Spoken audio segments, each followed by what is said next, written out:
Assalamualaikum warahmatullahi wabarakatuh. Selamat pagi anak-anak semuanya. Apa kabar hari ini? Alhamdulillah sehat semuanya. Semoga selalu semangat dan tetap sehat di rumah masing-masing. Di sini bersama saya Siti Nur Hidayah. Anak-anak bisa memanggil saya dengan panggilan Bu Nur. Baik, topik yang akan kita angkat pada hari ini yaitu sejarah peradaban Islam pada masa Daulah Umayyah di Damaskus dan di Andalusia. Orientasi utama Daulah Umayyah yaitu melakukan pelebaran kekuasaan. Orientasi ini tidak kemudian melupakan aspek-aspek perkembangan lainnya. Perkembangan-perkembangan itu meliputi perkembangan peradaban dan juga ilmu-ilmu pengetahuan pada masa Daulah Umayyah. Pada perkembangannya, Daulah Umayyah dibedakan menjadi dua bagian.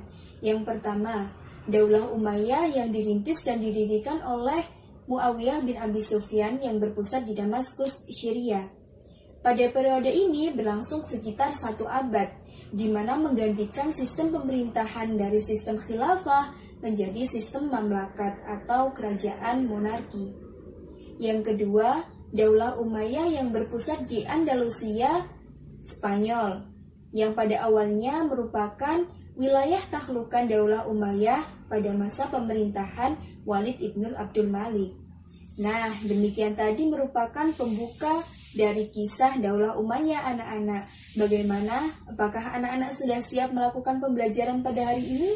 Baik, mari kita simak dan kita perhatikan sejarah peradaban Islam pada masa Daulah Umayyah di Damaskus dan di Andalusia.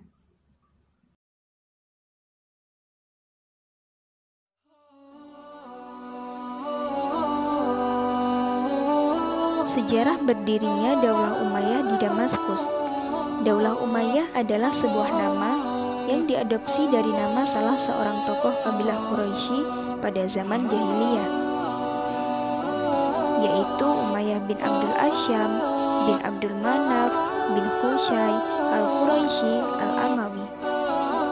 Dinasti Umayyah dinisbatkan kepada Muawiyah bin Abi Sufyan bin Harb bin Umayyah bin Abdul Asyam, yang merupakan pembangun dinasti Umayyah dan juga khalifah pertama yang memindahkan ibu kota kekuasaan Islam dari Kufah ke Damaskus. Daulah Umayyah merupakan dinasti Islam pertama yang didirikan oleh Muawiyah bin Abi Sufyan pada tahun 40 Hijriah. Pasca terbunuhnya Khalifah Utsman, muncullah Perang Jamal yang diprakarsai oleh beberapa sahabat, di antaranya Thalhah bin Ubaidillah, Zubair bin Awam, dan juga Aisyah radhiyallahu an. Sebagai pemberontakan akan ketidakpuasan kelompok masyarakat akan sikap Ali terhadap para pembunuh Utsman. Perang Jamal berakhir dengan damai. Kemudian kebijakan Ali bin Abi Thalib yang mengganti beberapa gubernur yang diangkat oleh Utsman bin Affan seperti Muawiyah sebagai gubernur Syam menjadi gejolak. Muawiyah tidak mau melepaskan jabatannya sebagai gubernur Syam sebelum Ali bin Abi Thalib menghukum para pembunuh Utsman. Sementara Ali bin Abi Thalib sebagai seorang khalifah menganggap berhak memecat Muawiyah dan belum saatnya menghukumi para pembunuh Utsman dengan alasan meredam gejolak umat Islam. Masing-masing pihak bersikukuh dengan sikapnya hingga muncullah Perang Siffin yang terjadi pada bulan Zulhijjah tahun 36 Hijriah. Saat pasukan Ali bin Abi Thalib yang dipimpin oleh Aistar mulai menampakkan tanda-tanda kemenangan, muncullah beberapa orang dari pihak Muawiyah menganggap mushaf Al-Quran sebagai tanda perdamaian. Kedua belah pihak bersepakat untuk mengembalikan keputusan kepada Kitabullah dan menunjuk utusan masing-masing pihak untuk mengadakan perundingan. Dari pihak Ali bin Abi Thalib ditunjuklah Abu Musa al-Asy'ari dan dari pihak Muawiyah ditunjuklah Amr bin Ash. Mereka bersepakat dengan sebuah perjanjian tahkim yang salah satu keputusannya yaitu memutuskan untuk mengembalikan persoalan umat kepada Kitabullah, yaitu perdamaian. Dengan putusan tahkim tersebut, posisi Muawiyah menjadi kuat dan melemahkan posisi Ali. Kekecewaan pun muncul dari pendukung Ali, yang kemudian keluar dari golongan Ali dan menamakan dirinya sebagai golongan Khawarij. Setelah Ali bin Abi Thalib meninggal, kedudukannya sebagai khalifah dijabat oleh anaknya, Hasan. Hasan bin Ali memiliki pandangan yang tepat terkait beberapa kondisi yang ada di sekelilingnya. Dia melihat tentaranya tidak bisa dipercayainya. Musuhnya sedemikian kuat watak dan tekadnya. Selain itu, Hasan sendiri tidak menyukai kekacauan dan lebih menginginkan persahabatan dan perdamaian bagi kaum muslim. Maka Hasan mengadakan perjanjian damai dengan Muawiyah dengan menanggalkan jabatan khilafah untuk Muawiyah pada tahun 41 Hijriah. Dengan demikian, maka berakhirlah apa yang disebut dengan masa Khulafaur Rasyidin yang bersifat demokratis, dan dimulailah kekuasaan Bani Umayyah dalam sejarah politik Islam yang bersifat monarki atau keturunan. Perkembangan peradaban dan ilmu pengetahuan Daulah Umayyah di Damaskus. Kekuasaan Daulah Umayyah di Damaskus berlangsung sekitar 1 abad. Selama kurun waktu itu, Daulah Umayyah dipimpin oleh 14 orang khalifah, yaitu diawali oleh masa pemerintahan Muawiyah bin Abi Sufyan pada tahun 661 sampai 680 Masehi, sampai pada masa pemerintahan Marwan bin Muhammad pada tahun 745 sampai 750 Masehi. Dinasti Umayyah sangat bersifat Arab. Artinya, dalam segala hal dan segala bidang, para pejabatnya berasal dari keturunan Arab murni. Dinasti Umayyah juga mengadopsi sistem pemerintahan kuno. Mereka menggunakan sistem kerajaan dalam pemerintahannya. Seorang pemimpin bukanlah berasal dari rakyat, tetapi berasal dari keluarga kerajaan. Berbagai kebijakan penting pada masa Daulah Umayyah antara lain: 1. Mulai dikembangkan ilmu agama meliputi hadis, tafsir, fikih, ilmu kalam, tarikh, dan lainnya untuk memenuhi keperluan penjelasan secara sistematis dan kronologis tentang Islam dan ilmu-ilmu yang berkembang pada saat itu bagi penduduk-penduduk di luar Jazirah Arab. 2. Menetapkan bahasa Arab sebagai bahasa umat dan berlaku bagi pengembangan administrasi pemerintahan maupun keilmuan lainnya. 3. Mengangkat keturunan orang-orang Arab sebagai pemimpin di seluruh wilayah yang berhasil mereka taklukkan. Selain kebijakan itu, juga ada perkembangan-perkembangan di segala bidang. Yang pertama, bidang ekonomi dan administrasi pemerintahan. Daulah Umayyah membentuk organisasi-organisasi. Di antaranya 1. An-Nidamus Siyasi, yaitu organisasi politik. Yang kedua, Al-Kitabah atau organisasi sekretaris negara. Yang ketiga, An-Nidamul Idari, organisasi tata usaha negara. Yang keempat, An-Nidamul Mal, organisasi keuangan. Yang kelima, An-Nidamul Harbi, organisasi pertahanan. Dan yang terakhir, An-Nidamul Qodoi, organisasi kehakiman. Bidang pembangunan kota. Pusat peradaban Daulah Umayyah di Damaskus terletak di beberapa kota. Pertama, kota Damaskus. Damaskus menjadi pusat pemerintahan Islam sejak masa kekhalifahan Muawiyah bin Abi Sufyan. Pada masa itu, Damaskus menjadi kota paling besar dan paling megah di wilayah pemerintahan Islam. Kota Damaskus memiliki 8 pintu gerbang yang dilengkapi dengan menara tinggi. Pada masa Al-Walid, kota Damaskus dipercantik lagi dengan berbagai fasilitas umum. Yang kedua, kota Khairawan. Kota Khairawan dibangun oleh Gubernur Afrika Utara, Uqbah bin Nafi al-Fihri, yang diangkat oleh Muawiyah bin Abi Sufyan. Uqbah membangun Khairawan sebagai benteng perlindungan bagi pasukan tentara kaum muslimin dan harta kekayaannya dari serangan musuh. Khairawan yang letaknya jauh dari pantai menjadikan kaum muslimin merasa aman dari serangan tentara Romawi. Bidang pendidikan. Perkembangan ilmu pengetahuan pada masa ini dapat dikelompokkan sebagai berikut. 1. Kedokteran. Ahli kedokteran pada masa Daulah Umayyah adalah Abu Al-Qasim Al-Zahrawi. Beliau dikenal sebagai ahli bedah, perintis ilmu penyakit telinga, dan pelopor ilmu penyakit kulit. 2. Sejarah. Salah satu tokoh terkenal dalam bidang sejarah antara lain Abu Bakar bin Umar atau nama lainnya Ibnu Kitiyah dengan karyanya berjudul Tarikh Iftitah Al-Andalus. 3. Bahasa dan sastra. Tokoh terkenal pada masa ini antara lain Abu Amir Abdullah. Karyanya dalam bentuk prosa berjudul Risalah Al-Awabi wa Al-Zawawi, Kashif Al-Dak wa Azhar Al-Syaq, dan Hanud Atar. 4. Kimia. Ahli kimia terkenal pada masa ini adalah Abu Al-Qasim Abbas bin Famas. Beliau mengembangkan ilmu kimia murni dan kimia terapan yang merupakan dasar bagi ilmu farmasi yang erat kaitannya dengan ilmu kedokteran. 5. Ilmu-ilmu nakli. Ilmu-ilmu nakli meliputi ilmu qiraat, ilmu tafsir, ilmu hadis, ilmu fikih, ilmu nahwu, ilmu bahasa, dan kesastraan. Dalam ilmu qiraat, pada masa ini termasyhur 7 bacaan Al-Quran yang dikenal dengan istilah qiraah sab'ah, yang kemudian ditetapkan menjadi dasar bacaan, yaitu cara baca yang dinisbatkan kepada cara membaca yang dikemukakan oleh 7 orang ahli qiraat. Ahli ilmu tafsir pada masa ini adalah Ibnu Abbas.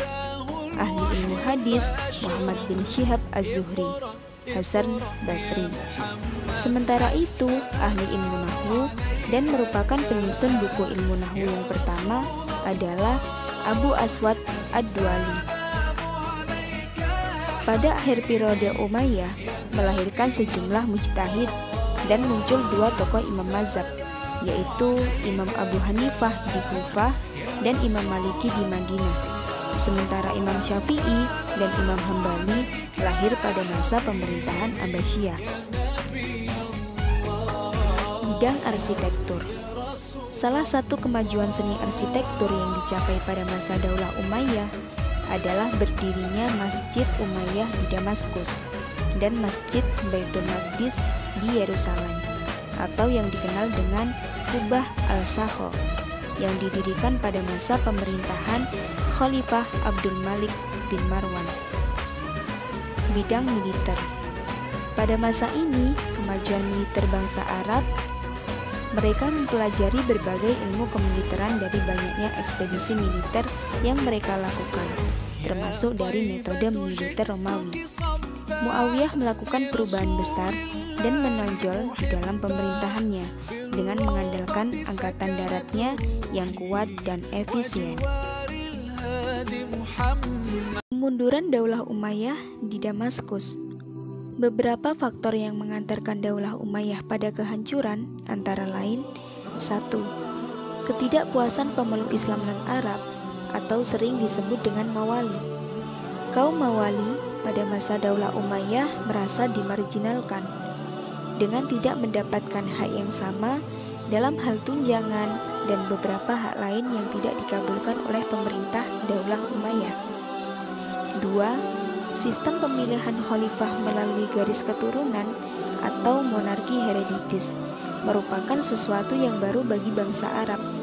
Sistem ini sering menyebabkan terjadinya persaingan yang tidak sehat untuk berebut kekuasaan di kalangan keluarga. 3. Terjadinya persaingan antara kelompok suku Arab Mudariyah, Arab Utara, dan suku Arab Himyariyah, Arab Selatan. 4. Konflik-konflik dari beberapa golongan yang melatar belakangi terbentuknya Daulah Umayyah pada masa awal pembentukannya, seperti kaum Syiah, Khawarij, yang terus berkembang menjadi gerakan oposisi yang semakin kuat dan mengancam kedaulatan Daulah Umayyah. 5. Menguatnya keturunan Abbasiyah dari keturunan Bani Hashim. Yang terakhir, adanya gerakan oposisi kaum Syiah. Kelompok Syiah tidak bisa melupakan perlakuan orang-orang Umayyah terhadap Ali dan putranya Husain. Oleh karena itu, mereka melakukan gerakan oposisi. Mereka membangun aliansi dengan kaum Sunni dari Bani Abbas semenjak pemerintahan Umar bin Abdul Aziz.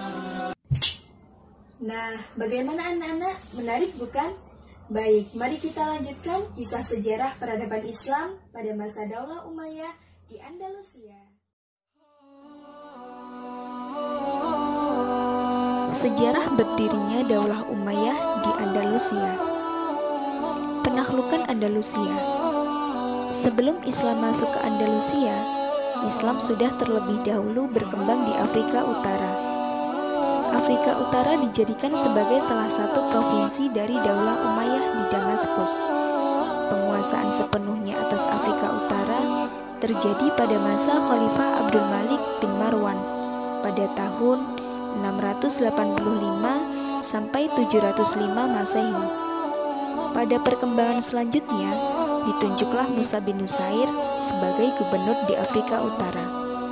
Sebelum dikuasai Islam, kawasan Afrika Utara telah menjadi basis kekuasaan kerajaan Romawi, yaitu kerajaan Gotik. Kemudian Tariq bin Ziyad membawa pasukannya menyeberangi selat, yang kemudian terkenal dengan Selat Gibraltar atau Jabal Tariq. Tariq berhasil dengan gemilang dan berturut-turut berhasil menaklukkan berbagai wilayah penting di Eropa seperti Cordoba, Granada, dan Toledo yang pada saat itu merupakan ibu kota kerajaan Gotik. Dengan ditaklukannya Andalusia, maka periode pertama pemerintah Daulah Umayyah Andalusia dimulai dengan pusat pemerintahan di Damaskus. Periode pertama ini berada di bawah pemerintahan para wali yang diangkat oleh Khalifah Daulah Umayyah yang masih berpusat di Damaskus. Peran Abdurrahman I. Keruntuhan Daulah Umayyah di Damaskus dan digantikan oleh Daulah Abbasiyah di Baghdad menyisakan satu orang keturunan dari Daulah Umayyah, yaitu Abdurrahman I yang bergelar Ad-Dahil. Abdurrahman Ad-Dahil berhasil lolos dari kejaran tentara Bani Abbasiyah, kemudian mengambil kekuasaan di Andalusia pada masa Gubernur Yusuf Al-Fihr. Lalu ia memproklamirkan berdirinya Daulah Umayyah di Andalusia sebagai kelanjutan dari Daulah Umayyah di Damaskus. Oleh ahli sejarah, periode ini disebut dengan periode kedua pemerintahan Daulah Umayyah. Periode ini terjadi antara tahun 755 sampai 912 Masehi. Pada periode ini, umat Islam di bawah kekuasaan para amir dan mulai memperoleh kemajuan, baik dalam bidang politik maupun peradaban. Amir pertama pada periode kedua ini adalah Abdurrahman Ad-Dahil. Ia berhasil membawa kegemilangan Islam dan sukses mendirikan Masjid Cordoba dan sekolah-sekolah di kota besar Andalusia. Daulah Umayyah di Andalusia yang dipelopori oleh Abdurrahman Ad-Dahil berhasil mengalami masa kejayaan selama kurun waktu 7,5 abad, dari tahun 756 sampai 1492 Masehi, dengan 15 amir sampai pada pemerintahan Hisham III. Perkembangan periode pemerintahan Daulah Umayyah. Periode pertama tahun 711 sampai 755. Andalusia pada periode ini di bawah pemerintahan para wali yang diangkat oleh Khalifah Daulah Umayyah yang berpusat di Damaskus. Stabilitas politik Andalusia belum tercapai sempurna. Masing-masing mengaku bahwa merekalah yang berhak menguasai daerah Andalusia. Periode ini berakhir dengan datangnya Abdurrahman Ad-Dahil ke Andalusia pada tahun 755 Masehi. Periode kedua tahun 755 sampai 912 Masehi.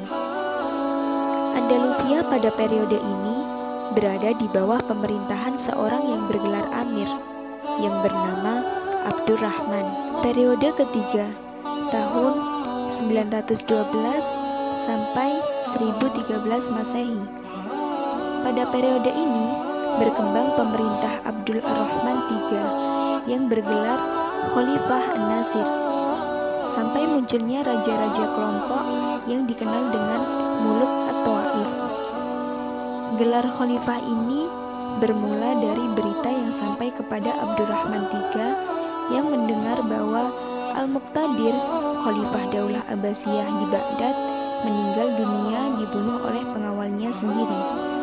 Menurut Abdurrahman III, ini merupakan saat yang tepat untuk memakai gelar Khalifah yang telah hilang dari kekuasaan Daulah Umayyah selama kurang lebih 150 tahun. Periode keempat, tahun 1013 sampai 1086 Masehi. Pada periode ini, Andalusia terpecah menjadi 30 negara kecil di bawah pemerintahan raja-raja golongan atau Al-Muluk At-Tawaif, dinasti-dinasti kecil, antara lain 1. Bani Abbad di Sevilla, 2. Bani Hud di Saragossa, 3. Bani Zunun di Toledo, 4. Bani Ziri di Granada, 5. Bani Hamud di Cordoba, dan lainnya. Pada periode ini, umat Islam kembali memasuki masa pertikaian intern. Anehnya, jika terjadi perang saudara, ada di antara pihak-pihak yang bertikai meminta bantuan kepada raja-raja Kristen. Melihat keadaan itu, orang-orang Kristen mengambil inisiatif penyerangan. Meskipun kehidupan politik tidak stabil, namun kehidupan intelektual terus berkembang.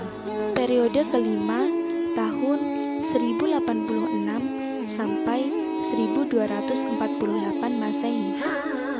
Pada periode ini, walau Islam Andalusia masih terpecah dalam beberapa negara, tetap terdapat satu kekuatan yang dominan, yaitu kekuasaan dinasti Muwahhidun.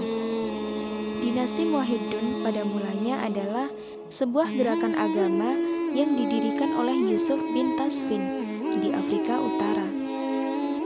Ia masuk ke Andalusia atas undangan penguasa-penguasa Islam yang tengah memikul beban berat dalam mempertahankan negara dari serangan-serangan orang-orang Kristen.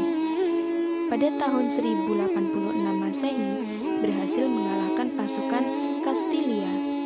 Penguasa-penguasa sesudah Ibnu Tasfin adalah raja-raja yang lemah, dan pada tahun 1143 Masehi, kekuasaan dinasti ini berakhir, baik di Afrika Utara maupun di Andalusia. Periode ke-6, tahun 1248 sampai 1492 Masehi. Pada periode ini, tinggallah Granada yang masih dalam kekuasaan Islam di bawah pimpinan dinasti Bani Ahmar. Peradaban pada periode ini mengalami kemajuan kembali, namun hanya di wilayah yang kecil. Akan tetapi, pertahanan Islam di Andalusia berakhir karena perselisihan orang-orang istana dalam memperebutkan kekuasaan.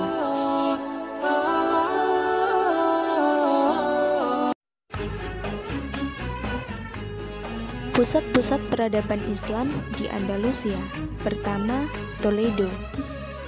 Menurut Musyrifah Sunanto, di Toledo terdapat banyak tempat-tempat untuk ilmu pengetahuan. 1. Perguruan Baitul Hikmah. 2. Kutubul Hannah untuk menampung terjemah-terjemah ilmu pengetahuan. 3. Rumah sakit, laboratorium, dan istana. Selanjutnya Cordoba. Cordoba merupakan ibu kota Andalusia. Harun Nasution mengatakan bahwa Cordoba merupakan pusat kebudayaan Islam yang penting di barat, sebagai tandingan Baghdad di timur. Kalau di Baghdad terdapat Bait Al-Hikmah serta Madrasah Nizamiyah, dan di Kairo terdapat Al-Azhar serta Dar Al-Hikmah, Di Cordoba terdapat Universitas Cordoba sebagai pusat ilmu pengetahuan yang didirikan oleh Abdul Ar-Rahman III pada tahun 929 Masehi sampai 961 Masehi. Kemudian Granada. Granada merupakan kota nomor 2 di Andalusia. Banyak orang menyebutnya dengan kota Damaskus di barat atau Damaskusnya Andalusia. Di samping itu, Granada terkenal dengan arsitektur-arsitektur bangunannya di Eropa, seperti Alhambra yang merupakan istana yang indah dan megah, serta dikelilingi taman-taman yang tidak kalah indahnya. Bidang ilmu pengetahuan dan sains. 1. Filsafat. Tokoh pertama dalam sejarah filsafat Andalusia adalah Abu Bakar Muhammad bin As-Sayyih, yang lebih dikenal dengan Ibnu Bajjah. Ia tinggal di Granada dengan karyanya yang terkenal Tadbir al-Mutawahhid. 2. Sains. Tokoh-tokoh yang terkenal diantaranya 1. Thabit Ibnu Qurra, ia dianggap sebagai bapak ilmu kimia. 2.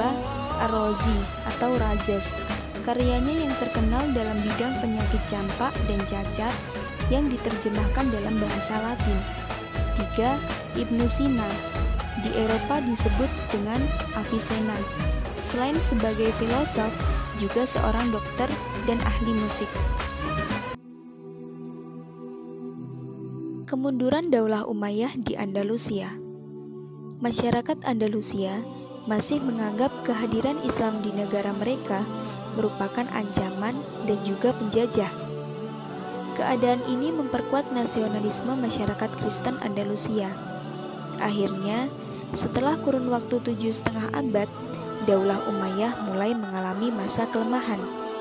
Di samping faktor tersebut, ada beberapa faktor yang menjadi penyebab runtuhnya Daulah Umayyah di Andalusia. 1. Tidak adanya ideologi pemersatu. Orang-orang pribumi enggan untuk menerima para mu'alaf menjadi bagian dari mereka. Akibatnya, kelompok etnis non-Arab seperti etnis Salvia dan Barbar sering menggerogoti dan merusak perdamaian. Hal itu mendatangkan dampak besar terhadap sejarah sosial dan ekonomi negeri tersebut. Ini menunjukkan tidak adanya ideologi yang bermakna persatuan, di samping juga tidak adanya figur yang menjadi penganut ideologi tersebut. 2. Keterpurukan ekonomi. Kegigihan para penguasa mengembangkan ilmu pengetahuan dan sedikit mengabaikan perkembangan perekonomian mengakibatkan timbul kesulitan ekonomi yang memberatkan dan berpengaruh terhadap perkembangan politik dan militer. 3. Terasing. Islam di Andalusia bagaikan negeri kecil yang terpencil dan terasing. Ia jarang mendapatkan perhatian dan bantuan kecuali dari Afrika Utara. Hal ini mengakibatkan tidak ada yang membantu membendung kebangkitan Kristen di wilayah Andalusia. Kekuatan Kristen inilah yang lambat laun mulai menggerogoti Islam di Andalusia. 4. Tidak jelasnya sistem peralihan kekuasaan. Tidak adanya peraturan tentang pola pemilihan dan pengalihan kepemimpinan menyebabkan perebutan kekuasaan di antara ahli waris. Sistem monarki membuat masing-masing ahli waris merasa berhak untuk menjabat sebagai pemimpin. Karena faktor itulah muncul kerajaan-kerajaan dan kekuatan kecil di sekitar Andalusia. Munculnya Muluk at-Tawaif ini juga memperparah keadaan, sehingga Granada sebagai pusat kekuasaan Islam terakhir di Andalusia jatuh ke tangan Ferdinand dan Isabella. Yang terakhir, adanya persatuan dari umat Kristen. Ketika umat Islam sedang dalam keadaan konflik, maka umat Kristen justru bersatu. Pada tahun 1969, kerajaan Ferdinand dari Aragon dan kerajaan Isabella dari Kastilia bersatu menyerang kekuatan Islam di bawah kekuasaan dinasti Ahmar di Granada yang terkenal dengan Alhambra. Pada akhirnya, ibu kota Granada dikepung dan ditaklukkan oleh penguasa Kristen. Demikian tadi merupakan kisah sejarah peradaban Islam pada masa Daulah Umayyah di Damaskus dan di Andalusia. Kemudian hikmah apa yang kita peroleh dari kisah tersebut, anak-anak? Pertama, kisah tersebut menambah wawasan hasanah Islam, terutama pada bidang sejarah, melalui sejarah peradaban Islam pada masa Daulah Umayyah. Yang kedua, kisah tersebut memberi pengalaman dan penghayatan bagaimana peradaban Islam berkembang, sehingga diperoleh pelajaran dan nilai-nilai dari setiap periode kepemimpinan Daulah Umayyah. Yang ketiga, melalui kisah tersebut akan memupuk rasa semangat dan motivasi untuk meningkatkan prestasi yang telah diperoleh umat terdahulu untuk dikembangkan pada masa sekarang dan yang akan datang. Nah, demikian yang dapat Ibu sampaikan. Semoga dari materi yang disampaikan akan bermanfaat bagi anak-anak semua. Terima kasih atas segala perhatian. Mohon maaf atas segala kekurangan. Wassalamualaikum warahmatullahi wabarakatuh.